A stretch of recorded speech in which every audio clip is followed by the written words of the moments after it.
Page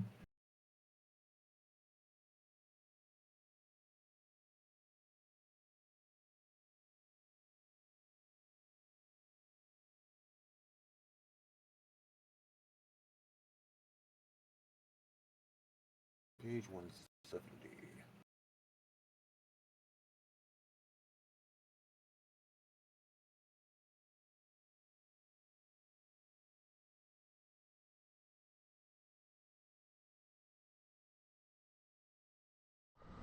And welcome to the Dritz Dresden channel.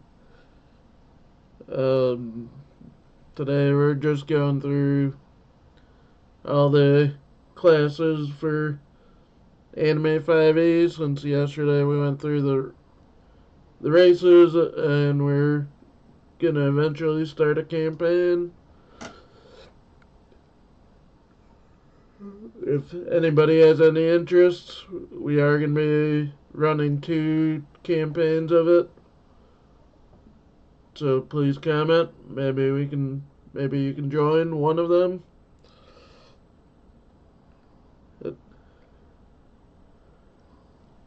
Mike, it sounded like you were pretty sure on what you wanted to make.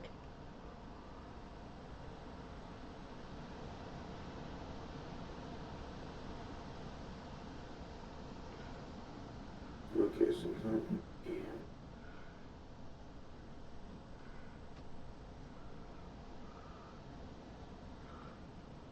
that's actually kind of interesting doing that.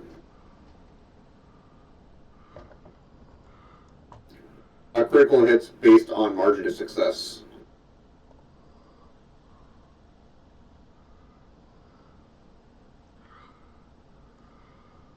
By default, beating the AC by at least 11 is an extreme margin of success, and that's the normal nat 20.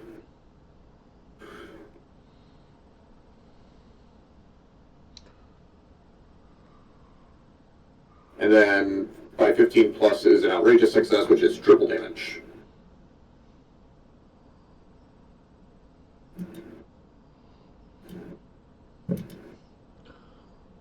And I figured, if anything, for the one shot, we wouldn't use these characters. Just make like quick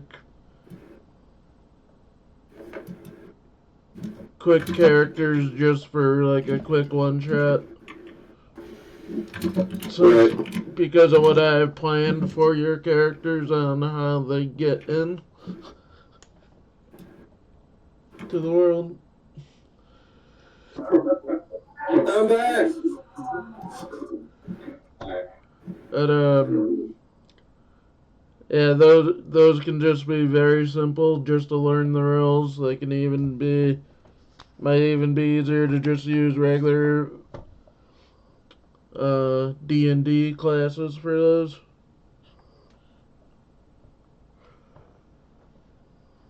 Uh, Mike, you sounded pretty sure on being a Tech Knight. It was between Tech Knight and the one I couldn't pronounce. Psionicist? Psionicist, yeah. That's it. I'm gonna still go through them all. Hopefully get them done in time. I'm just gonna go through the characteristics. Devin, you were gonna be a Ninja. Ninja. Ninja. What's the word? Parasite. Ninja human parasite. Ninja human parasite. Hey, the first class we have is the Adventurer. Adventurers are flexibility personified. No particular feature to distinguish them. They have the freedom to become whatever they want to be. They are not particularly strong or innately talented, but they make up for it with dedication and courage. They can learn any trade they want and become increasingly better at it as they grow in experience during their adventures. They discover many things about themselves and can awaken abilities that lay dormant until then, surprising friends and foes alike with each new development. They have few limits except those that they set for themselves. So they're basically jack of all trades. They can delve in a little bit of everything. Sure.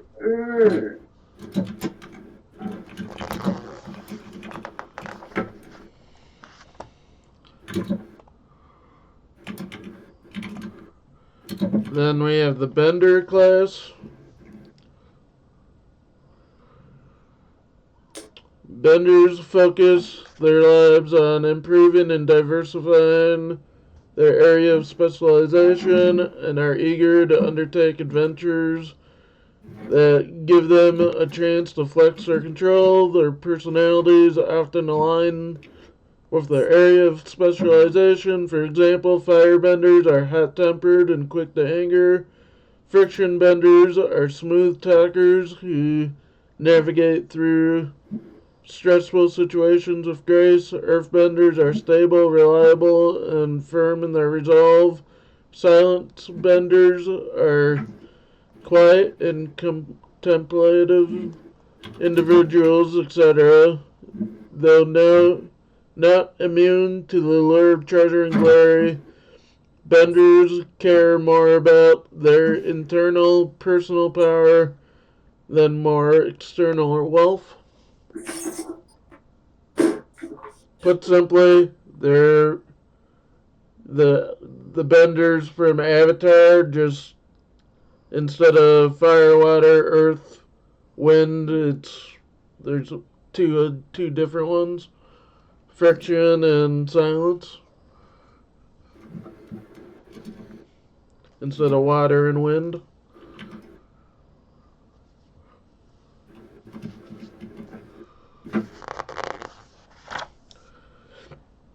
Then we have the brokers.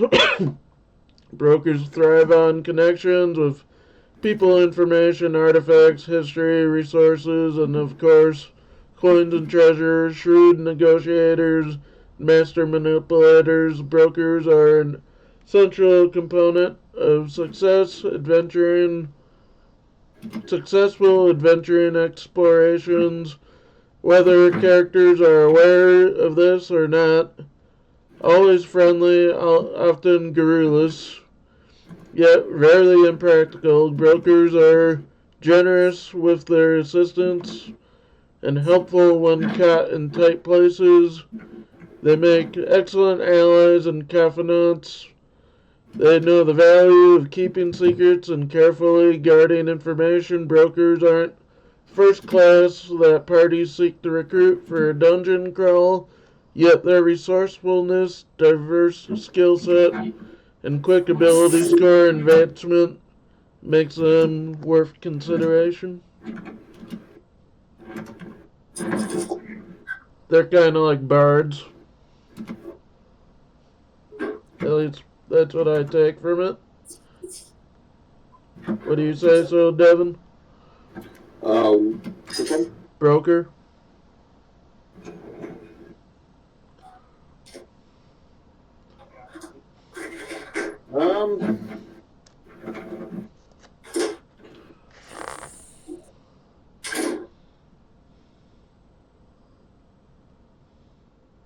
Either bard or wizard. I'm not sure if they can cast spells, so I'm They can't. really bard. Just with the whole charismatic part. And been able to manipulate.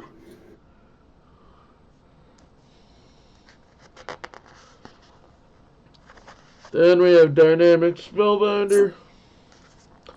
The main feature that distinguishes Dynamic Spellbinders from others is their extensive control over their chosen sphere of influence, be they major elements, ideologies, broad concepts, or natural phenomena. This power develops slowly over time, manifesting in the spells of spell-like or spell-like effects that they can invoke, as well as in the deepening of their understanding. The dynamic spellbinders' stores of energy expand to fuel their increase in paranormal might. The path of dynamism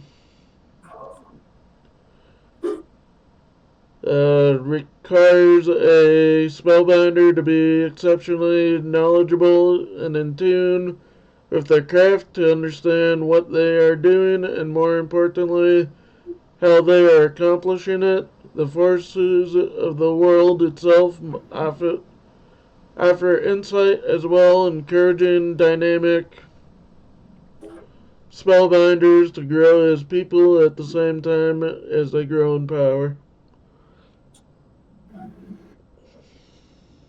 I kind of tripped on one of the words. That's why I paused.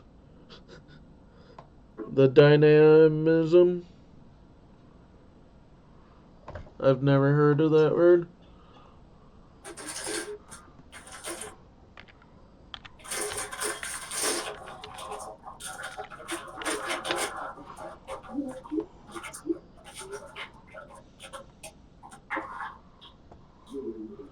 A theory that all phenomena such as matter or motion can be explained as manifestations of force. That's what that means.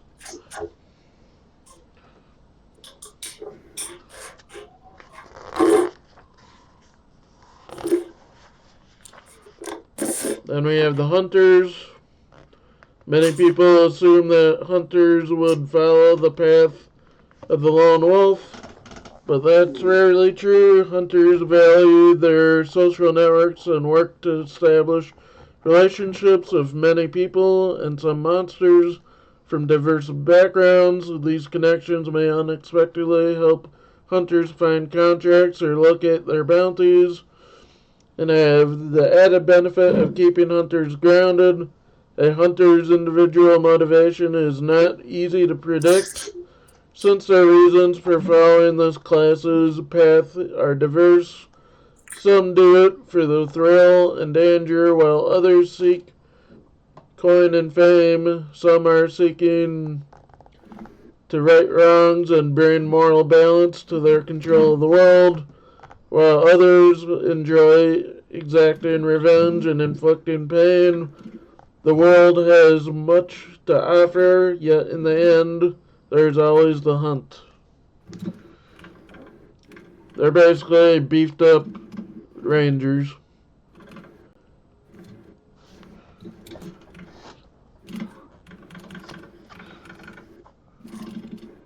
And Devin, I'll probably also post this and the one from yesterday on Discord to Kim and Tyler and everybody else. Everybody that would be a part of your group can watch and get an idea too. Right.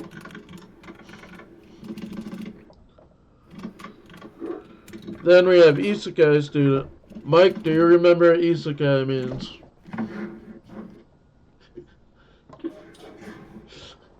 What? Do you remember what Isekai means?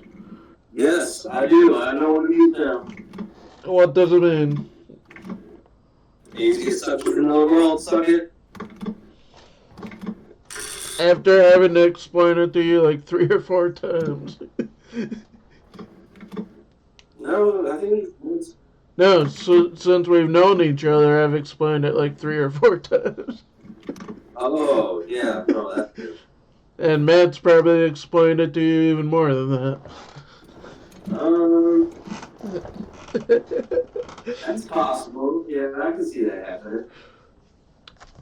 For all their relative normality, Isekai students in the fantasy world seem surrounded by a special aura.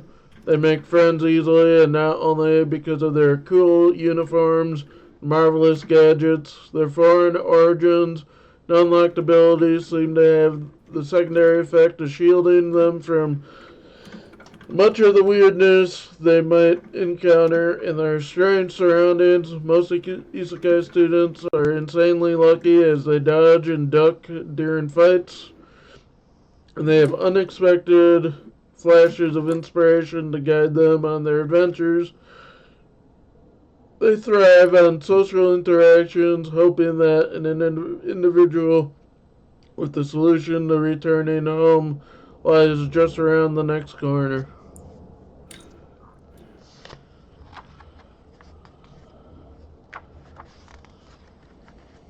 Oh, let's go. Watching some stats. That's all I'm doing. Next, we have Magical Girl Guy. Mike, name a magical girl. Like one that already exists? Yeah. You mean? Yeah. Um.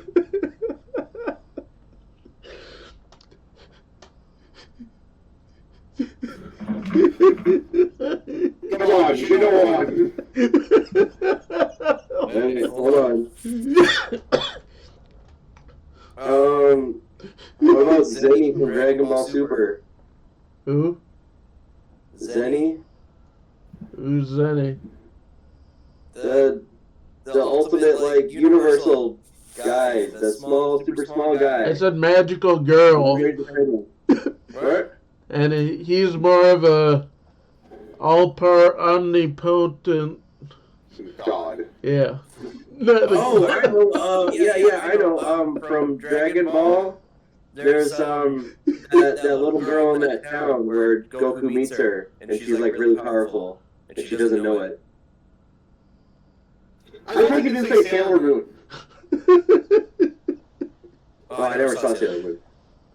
Just because you never saw it doesn't mean you don't know her. Yeah, I know what came up in my brain. That's true. That makes it. We're watching Sailor Moon at some point. Fuck you. I don't care if this is for kids. Fuck you. Even if it's just the Crystal, the remake, which is a lot shorter. Sorry, Bailey. I keep kicking you. Now, here's another question. Name a magical guy, because I can't even do that off the top of my head.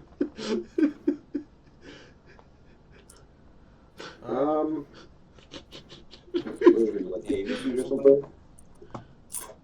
Did I pull that on?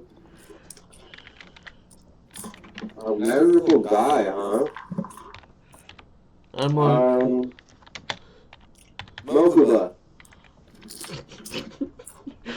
No. Pretty sure it's magical. Yeah, he uses the power of Zato, help me! Zato! And then that's magic. I would argue Issei from High School DxD.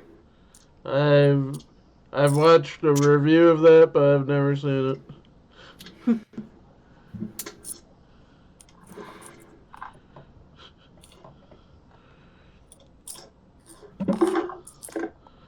The ones that pulled up, Mike would not know. They're the ones that I pulled up.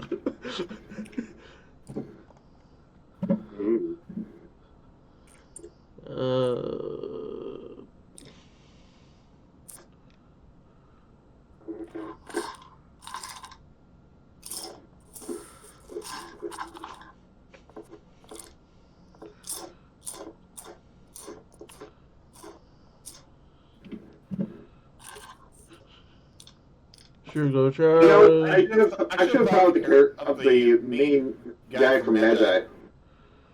That's who I was thinking, but I've never seen that, so I didn't Neither know. have I. Admittedly, but Also, apparently, the guy, the Phantom Thief from DND Angel is a magical guy, which that's one that I read the manga back in high school. Really good manga. I never watched the anime. But yeah, Daisuke knew, because he magically transformed into the Phantom Thief. Okay, Magical girls and guys usually have mentor friends, companion creatures that guide and advise them about their new role as protectors. Like example, Sailor Moon has Salem, or not Salem. What, Luna? Is that the cat's name from Sailor Moon?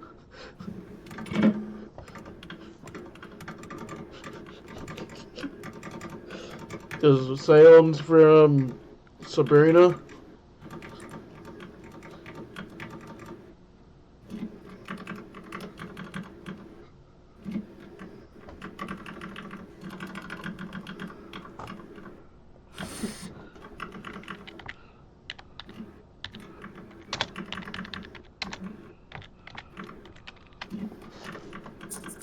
Yeah, Luna.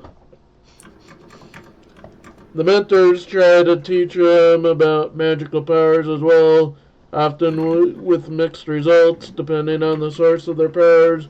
Magical girls, guys display special attacks that vary greatly for each individual, usually linked to a relic or special tool that unlock their magical abilities.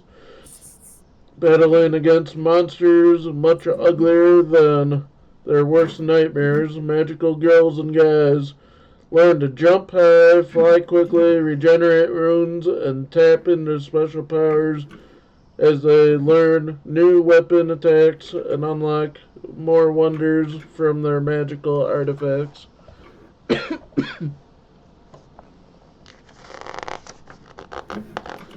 Then we have the ninja.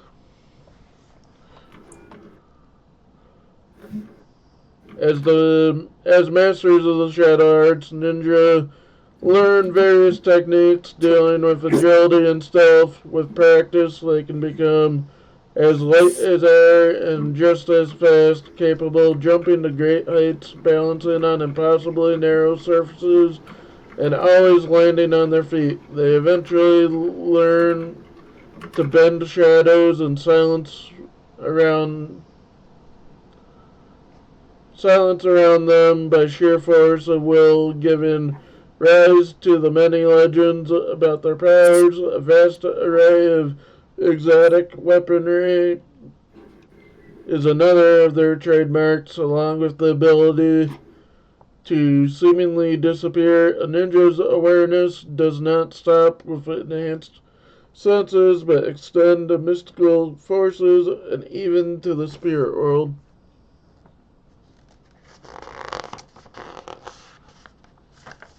Then we have the Pokemon trainers. Pet monster trainers. Again, powerful allies in the form of their monsters, befriending them readily and learning about their abilities, which they subsequently develop through training, exercise, and fights against other pet monsters or other kind of opponents. The bond between master and pet monster is so strong that the pet monster trainer perceives their monster's thoughts over time, increasing their coordination and teamwork. As a reward for gladiatorial success, pet monster trainers gain a measure of wealth that they use to treat both themselves and their pets too. When teaming up in a party with other explorers and adventurers, pet monster trainers are a package deal. Then we have psionicis. With few people to understand them, psionicis are often feared and shunned in society. Consequently, many masquerade as magic practitioners to better integrate with such closed-minded civilizations. They are used to standing on their own and thus are eager to form bonds with other adventurers who treat them as equals. Psionicis use anger and indifference as armor against fear and hatred, though they sometimes transform such armor into aggression before fully grasping their situation and observing it with unclouded judgment. Then we have the samurai, because we've already been going almost a half hour. That's why I'm trying to speed through now. It's almost 1. Walking the way of the warrior bestows upon the samurai a great power and responsibility. They can strike the lightning and move like a hurricane, sometimes cutting down their enemies in a single stroke. Despite their tremendous skill, samurais are careful to take an opponent's measure before engaging in combat, cutting off any escape.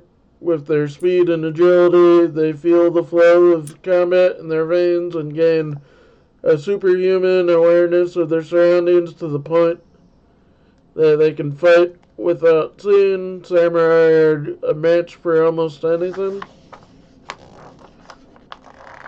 Then we have the Shadow Warriors. Members of the Shadow Warrior class are an enigmatic lot. Their ties to the negative plane affect their bodies but do not weigh on the morality or spirit. Their talents are divided between both of their namesakes, Shadow and Warrior, which positions them as important contributors to their adventuring party. Although they have trained in ranged weapons, Shadow Warriors prefer to engage their opponents up close melee combat to fully appreciate the thrill of battle. They'll take advantage of every benefit and their abilities to grow and change states provide both in combat and while exploring. Then we have the Tech Knight. Though the existence of the order is not widely known, Tech Knights are sometimes described by learned scholars as faithless paladins, champions of those who cannot adequately defend themselves, but without the religious motivation behind their actions. Tech Knights approach their duty with respect and dedication, though they rarely take themselves too seriously. Then we have Warders. Challenge accepted. These free-spirited individuals love exploring the outdoors and taking in all the wonders that nature provides. Warders dress in minimal clothes to keep their tattooed wards visible and ready for activation. Consequently, they are often regarded by others as primitive and uncivilized. Warders pride themselves on being scholars of history and lore, much of which is gained during their searches for new sources of ward inscriptions. Warders have an infectious zest for life that makes them popular with children and their adventuring companions.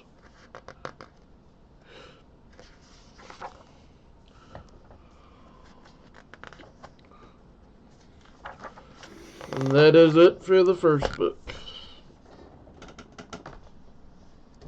Now for the extra classes. First we have the Exemplars. Exemplars are folk of unrelenting dedication and will. This does not make them grim or dour by nature. Exemplars can be just as gregarious and exuberant as members of any other class. They are, however, people exemplified by their complete devotion to a cause, defined as they are by their commitment. Exemplars can focus on their duties to the exclusion of all else, sometimes at the expense of their own well-being. Noble champions are helping those in need as an extension of their sworn duties. Cruel exemplars will trample over anyone who comes between them and their goals. All have served their creed from a young age, or even in previous lives. Some heroes become so passionate that death itself cannot stop them.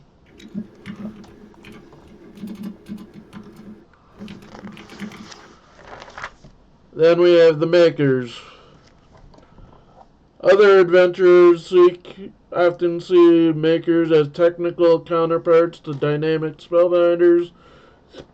There's truth in the comparison. Like spellbinders, Makers can adjust attributes to the field to suit almost any situation. Makers differ greatly in the time and components necessary for their modifications, just like any other wizard or engineer. The more powerful or versatile their creation, the more valuable the components required become. In exchange for these limitations, they can craft other wonders beyond those which Makers infuse themselves. This allows them to share gifts beyond a dynamic spellbinder's abilities. Further, Makers are not dependent on their energy pool, since each creation is powered by components or infusion. Then we have the Mindmancers. They are one of the most dedicated and focused of all classes because their chosen specialization is exacting in its requirements. While other classes diversify their talents to access a wider range of options, while Adventure and Mindmancers eschew breadth in favor of depth, constantly living within and manipulating the minds of others, often extracts a toll on the empathy of a Mindmancer, though, who may find it difficult to establish authentic emotional connections with other people. Mindmancers understand the benefits of joining an adventure in groups, since not all threats can be overcome by thought alone, and so they make an effort.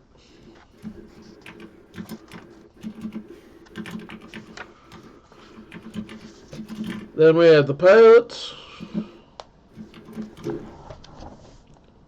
Items define pilots. In most cases, these items will be vehicles or giant mechs of some kind, hence the class name. But some wield impossible wonders on a more personal scale. Transforming items are common variants through the use of alternate identity or change state. Pilots also need appropriate skill, weapons, and armor proficiencies. When a pilot at the controls of a fantasy mech, using the helming skill proficiency to determine whether the character's proficiency bonus applies. Most pilots exude confidence as elite champions of their realms. Whether they dominate the sky, land, or waves, pilots swoop in to turn the tide of epic conflicts. They take control of battles, often challenged only by other pilots or mighty dynamic spellbinders. Then we have the Stimulaci. They frequently see themselves as the reliable go-to team member who can back up any aspect of party strength by using their mimic attribute. This dynamic adaptability makes them an ideal addition to any group, both in and out of dungeons and monster lairs, as they progress in levels and gain access to the Nullify attribute. As Stimulaci can switch their specialization between power backup and threat dampener as situationally necessary, although they focus their level advancement nearly exclusively on only two attributes, Mimic and Nullify. The breadth and flexibility of these powers are remarkable. Then we have the Striders. Striders can go anywhere and survive almost anything due to the nature of Strider training. Those who choose this class tend to enjoy exploration and seek to experience new exotic places. Newcomers sometimes mistake this for universal wanderlust, while there are Striders who spend their entire lives traveling. Others serve settlements and only leave when there's a need for their services. Outside adventuring circles, Striders are seen as specialists who protect and heal those in need. Parties of explorers tend to have a different view, given their capabilities in offense, defense, awareness, healing, and teleportation. Striders often a group's versatility expert. They fill in team gaps and provide backup to specialists when needed. And that is all I have for classes for now. I don't know if what Mike is supposed to be giving me eventually has more classes or not. Or there might be some in the earlier editions, which I do have as well. I don't have those out currently. Okay. Any questions, Mike? No, I'm good.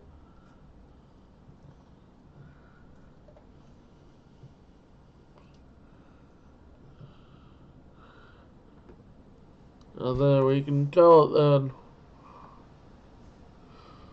Since David never came in. So again, I should pull this action. Or I'll end the stream, but we can still talk, well, because I still have 20 minutes. That was our stream. Once again, if you have any interest in joining, please comment. I'm sure we can fit a few more people in either of the two campaigns. We still haven't decided when we're going to play this one. It's still going to be a few weeks away. We're going to have another session where we make sure everybody has their characters made.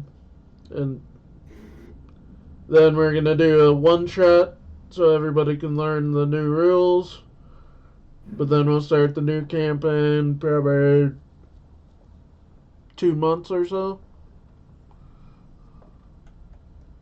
I'd say 8 or 9 weeks, so yeah, 2 months. Unless a fight group gets more than one encounter done a night.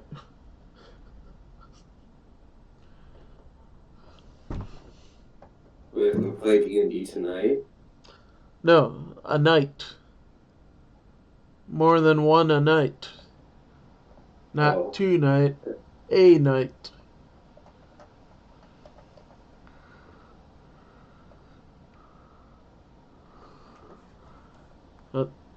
Join Ski Nerd and I tomorrow for a review of Terrifier 3.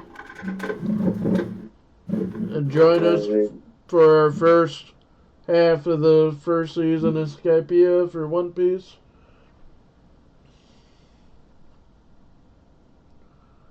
And I don't know what else. Devin, do you have anything to say? Not really. Mike? Eat some peanut butter and put it in pickles, and that will be a tasty treat.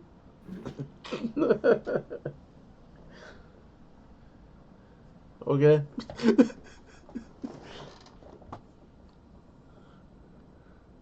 Alright, I have an idea. Mike, are you able to look at my YouTube, or are you busy?